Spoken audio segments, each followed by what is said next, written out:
আল্লাহর রসুল যেদিন জন্ম নেন তো ওই দিন আম্মা জান আমেনা কোলে নিয়ে কাঁদতেছিলেন। সবাই জিজ্ঞাসা করতেছে কাঁদো কেন? পরিবারের লোকজন, শ্বশুর বাড়ির লোকজন কেন কাঁদো? আব্দুল্লাহ নাই।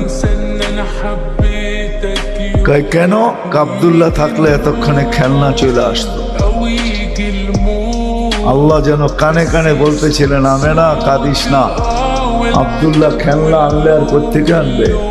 মক্কার বাজার থেকে পাথরের আনবে, কাঠের আনবে, প্লাস্টিকের আনবে, মাটির আনবে। সূর্য ডুবতে দে, চাঁদকে খেলনা বানায় পাঠায়। আর ঘটছেও তাই। আবু তালেব বলে বিকালে যখন শোয়া দিছি, সূর্য ডুবার পরে যখন শোয়া দিছি, চকির উপরে তো বাদাল কামরু আইয়াদনু, চাঁদ দ্রুত গতিতে নিচে নামতেছিল। আর আমি তাকায় তাকায় দেখতেছিলাম।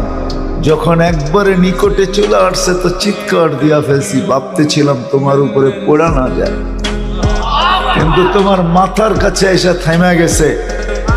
তুমি হাত পাও নাড়াচাড়া করতেছিল আর চাঁদ উপরে টাচ করতেছিল। তো বলছে চাচা জানেন চাঁদ কি বলতেছিল? তা তো জানি না। বলে আন্নাল কামারা ইউগান্নিনি ওয়া ইউহাকিনি ওয়া ইয়ামনাউনি মিনাল বুকা। চাঁদ আমাকে ছন্দ শুনাইতেছিল, কান্না থেকে বিরত রাখতেছিল। আমি যেন না কাঁদি, কাঁদলে আম্মার কষ্ট হবে।